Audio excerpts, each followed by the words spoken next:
Boa noite a todos e todas. É uma alegria estar de volta aqui às terças-feiras. Como eu estava comentando mais cedo, eu disse exatamente que eu venho, como vocês também, para assistir o Evangelho.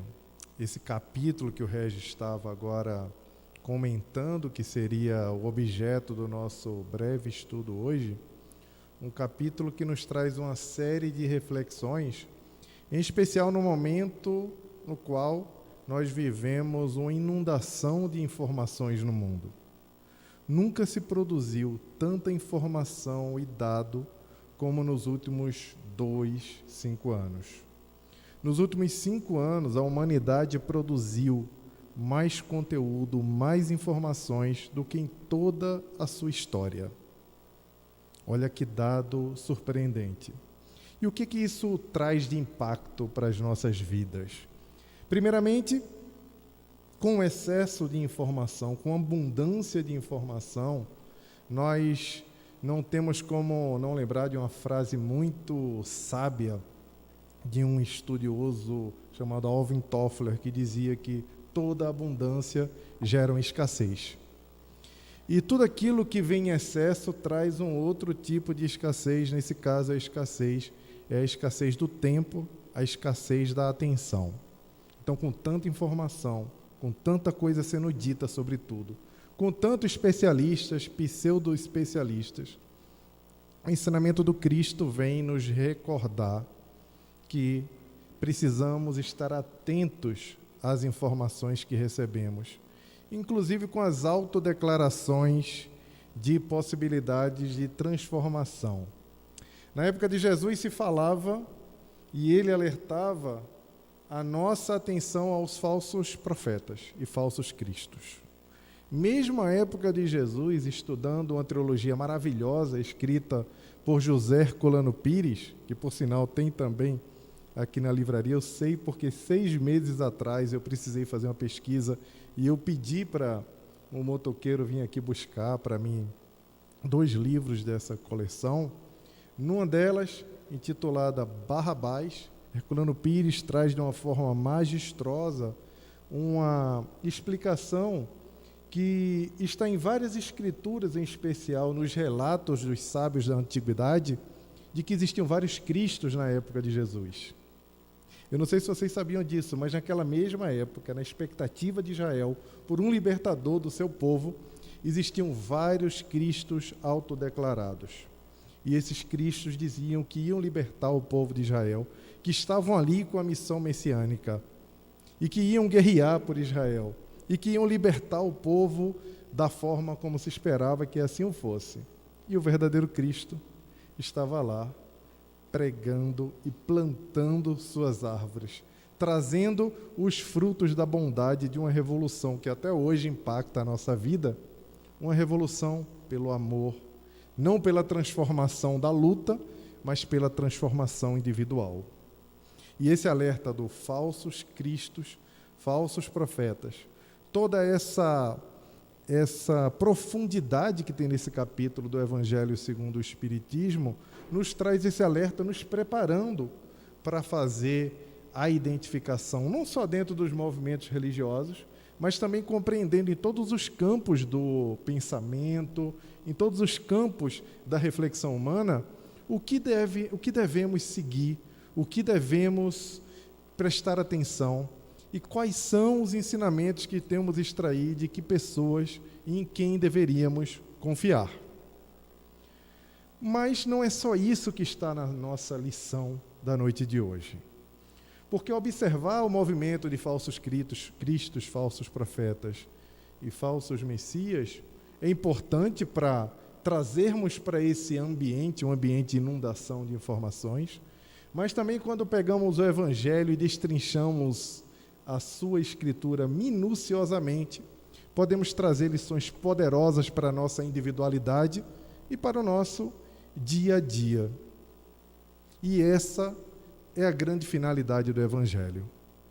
Via de regra, até nós mesmos que estudamos o Evangelho há um bom tempo, que somos encantados pela palavra de Jesus, que nascemos declarando esse amor pelo Cristo, prestamos mais atenção nas palavras de Jesus, nas palavras que estão ali profundas do Evangelho, quando estamos passando por algum tipo de dor, de sofrimento. Parece que a dor amplia os nossos ouvidos, ou vou falar de uma forma mais engraçada, amplia as nossas orelhas para que elas possam ouvir um pouco melhor essas palavras transformadoras. Por alguma razão, e nós poderíamos aqui passar a noite inteira elencando essas razões, quando está tudo bem na nossa vida, os nossos ouvidos, nossa orelhinha fica pequenininha. E o Evangelho passa a ser um campo de estudo, de observação, de interpretação, para falar dos outros, para explicar aos outros. Muitas vezes até para louvar a Jesus, mas não como instrumento de reflexão profunda para proporcionar uma mudança na nossa vida. E que dor bendita, que dor boa é essa que nos traz essa transformação e nos permite um canal de acesso direto ao ensinamento milenar do Cristo. Porque quando se fala que se conhece a árvore pelos frutos, automaticamente, quando a orelha está pequenininha, a orelhinha pensa assim: meu amigo precisa mudar. Minha mãe não está nada bem da cabeça. O meu irmão só faz bobagem. No trabalho só me perseguem. Essa passagem do Evangelho mostra os frutos das pessoas que convivem comigo. E nunca os frutos que nós estamos produzindo na nossa vida, que as orelhas grandes, os canais abertos, proporcionam a cada um de nós. Da última vez que eu vim aqui, eu falei: abre no Evangelho no Lar, vem essa mensagem, automaticamente, se estiver tudo bem, você olha logo para o seu esposo, para a sua esposa, para a sua mãe, para o seu pai, para quem faz o culto no Evangelho no Lar. Sabe o quanto é comum a gente abrir aquela lição e automaticamente a gente fala: eu sabia que ia cair isso aí é para tu. Quando a pessoa é bem afoita, né? Quando não, dá só aquela risadinha de lado e baixa a cabeça. Aí a outra pessoa já olha assim e fala: você está dizendo que é para mim essa lição? E você? Aí acabou o Evangelho no Lar, porque o canal não está aberto. Outro dia uma colega, uma senhora, me procurou, falando que estava muito angustiada com o seu ambiente familiar. O seu filho de 15 anos estava envolvido com o alcoolismo, estava desobediente, um revoltado dentro de casa. Transformou completamente a sua conexão familiar. Mas não era só isso. O marido também estava completamente desconectado dela, parecia que não dava atenção, não ligava, e era comum que ela estivesse fazendo as refeições sozinha, o que a entristecia muito. E ela me perguntou: Jaime, o que eu fiz para merecer isso? Eu vou para o centro toda noite, faço orações, no final de semana estou fazendo o trabalho voluntário, isso só pode ser coisa de outra encarnação. O que você acha? Aquela pergunta que quando faz para você o que você acha, que minha esposa olha logo assim para mim e fala: não responde nada. Mas a pessoa perguntou o que eu acho, o que eu tenho que fazer? Dizer o que eu acho, concorda? É justo, a pessoa me perguntou. E eu falei assim: minha amiga, se você trabalha o dia inteiro, toda noite você está no centro, e nos finais de semana você está fazendo trabalho voluntário, não é à toa que sua família esteja toda desajustada. Esse problema não é de uma outra encarnação. Esse problema está acontecendo agora e está sendo provocado por você. Nessa hora eu tomei um chute na mesa da minha esposa, sabe? Ela chutou meu pé assim, falando: não fala mais nada. Aí eu falei: mas é verdade. Esse problema está sendo provocado agora. Você precisa rearrumar sua agenda familiar. Talvez envolvendo os seus familiares nas atividades que você faz, talvez levando o Evangelho para dentro de casa, talvez convidando pessoas da instituição para fazer parte da sua roda social mais de perto, ou talvez equilibrando a vida, porque os frutos que Jesus fala, os frutos, os bons frutos da vida, não são produzidos só e apenas dentro das instituições religiosas ou no trabalho voluntário. Os nossos frutos são produzidos em toda parte. Os nossos frutos são produzidos no nosso trabalho. Se você é um pipoqueiro, entrega a pipoca com alegria. Se você é um pipoqueiro e você separa o milho com a dignidade de quem está fazendo aquela separação, porque vai servir, vai impactar, vai levar um sabor melhor para as crianças. Se você é um médico, se você é um administrador, se você, não importa qual é a sua profissão, o que você faça, você pode fazer com a maior dignidade do mundo e aquele fruto que você produziu ser um fruto que é objeto de transformação para alguém, que é objeto de bem-estar para alguém. E toda vez que nós estamos entregando esse bem-estar e esse fruto bendito na nossa sociedade, nas nossas relações como um todo, nós estamos produzindo esses frutos que Jesus falou que os bons profetas produzem. Porque profeta não é só aquele que faz predições. Isso está lá num dos artigos maravilhosos que tem na Revista Espírita, Allan Kardec, explicando e separando. O profeta não é só quem faz predição. O profeta é aquele que traz o conforto, que traz a palavra de Deus para a terra. Eu, como Emmanuel falava no Pensamento e Vida, é o homem abnegado, o homem ampliado, o homem que é capaz de usar suas mãos, ser instrumento dos bons espíritos para transformar a humanidade. Na microsfera, na macrosfera, não importa aquilo que você faz. O que importa é como você faz. E esse fruto é o fruto que nos proporciona essa transformação. Os nossos ouvidos precisam ficar maiores, precisam virar orelhonas, abrir os canais de conexão com a mensagem do Cristo para que ela faça sentido para a gente, não quando estamos com problemas, porque os problemas passam, assim como os momentos felizes também passam. Aquela frase de Chico Xavier, que nós conhecemos tão bem, que Emmanuel traz a mensagem de Maria, que viralizou em tudo quanto é rede social. Tem gente até que tatua na pele por aí, que é o tudo passa. Momentos bons passarão. Momentos difíceis também passarão. Mas a mensagem do Cristo é perene. Ela precisa ser refletida e precisa ser trazida para o nosso dia a dia. É por isso que o Evangelho é atemporal. Eu acho muito curioso quando a gente vai conversar com os jovens sobre o Evangelho e de alguma forma eles falam que o Evangelho parece uma mensagem desatualizada. Porque de alguma forma também, quando a gente vai falar no Evangelho, parece que a gente quer falar de uma mensagem que está sendo reverberada há 2000 anos atrás. Ela é de 2000 anos atrás, mas é uma mensagem viva, atemporal. Na verdade, é uma mensagem do futuro, porque o Cristo trouxe em pessoa, como governador do nosso planeta, trouxe uma mensagem que nós ainda não temos sequer condições de interpretar moralmente essa amplitude e experimentá-la em sua maior abrangência. Essa reflexão a gente precisa trazer para o nosso dia a dia. Na Índia, os orientais representam aqueles bonequinhos, aqueles macaquinhos que nos ajudam no código de ética, que é aquele macaquinho do não vê, não escuta, não fala. Vocês já viram? Já se usam os budas, aqueles bonequinhos. Eu tenho até uns bonequinhos desse lá em casa, que é para representar como nós devemos nos comportar. Porque a fala também é um fruto que nós apresentamos para a sociedade.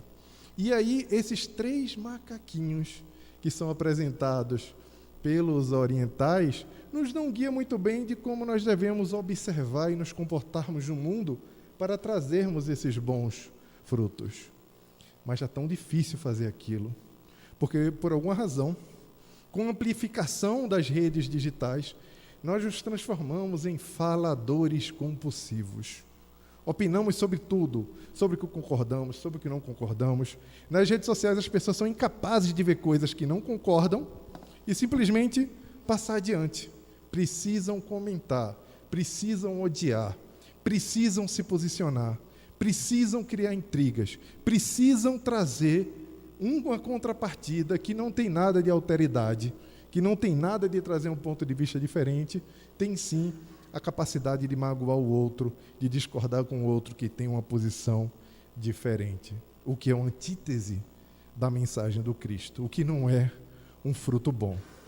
Por outro lado, está nesse ambiente também, um ambiente híbrido, de forma que a gente está falando aqui, antigamente a gente dizia assim: boa noite aos encarnados, aos desencarnados, que aqui estão presentes na nossa casa. Nós falamos agora, boa noite aos encarnados, aos desencarnados e todos aqueles que estão não fisicamente aqui também assistindo pela internet.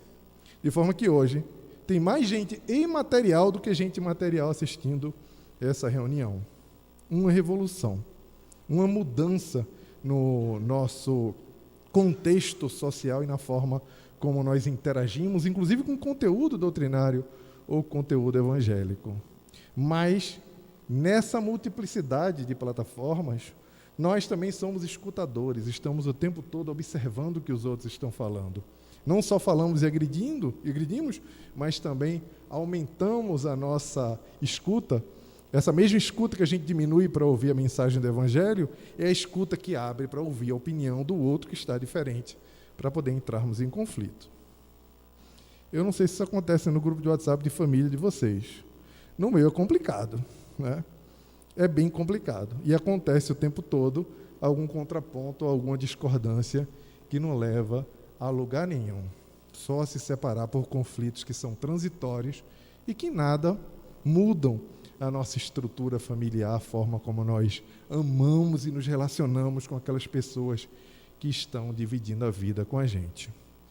Essa frase de Sócrates do conhece-te a ti mesmo, se conhece-te a ti mesmo, conhecereis a verdade, traz uma reflexão muito profunda sobre essa coisa da gente olhar o outro e interpretar os frutos dos outros, mas não olhar aquilo que estamos produzindo para a nossa vida, o que estamos entregando para a humanidade com aquilo que nos foi dado. Só que para o ser humano, esse plano, essa vida, tem uma especialidade muito grande, não só pela nossa capacidade de produção, mas pela nossa capacidade de se autoconhecer e de se autoperceber. Mas um ser humano que não sabe que é humano, um ser humano que não se conhece, ele pode ser tudo. Porque um ser humano que não é humano, que não sabe que é um ser humano, ele não exercita a sua humanidade. É a sabedoria da Cabala sobre a nossa autopercepção. Mas, quando olhamos a estrutura do Evangelho, para que ela possa nos ajudar nesse processo de autoconhecimento, é preciso que nós entendamos esse poder de transformação que ele é capaz de proporcionar. Como fez com Paulo de Tarso. Paulo de Tarso, Saulo ainda, em contato com Jesus, entendendo a amplitude e a capacidade que Jesus era capaz de proporcionar, entregou a sua vida, passou a ser o grande divulgador da mensagem do Cristo, passou a ser um apaixonado pelo Evangelho, pela mensagem do Cristo e por tudo que Jesus representava. E esse fervor de Paulo, esse seu empenho, é um empenho daqueles que são apaixonados, é um empenho de quem não é moderado. Mas como nós poderíamos esperar moderação de quem está apaixonado?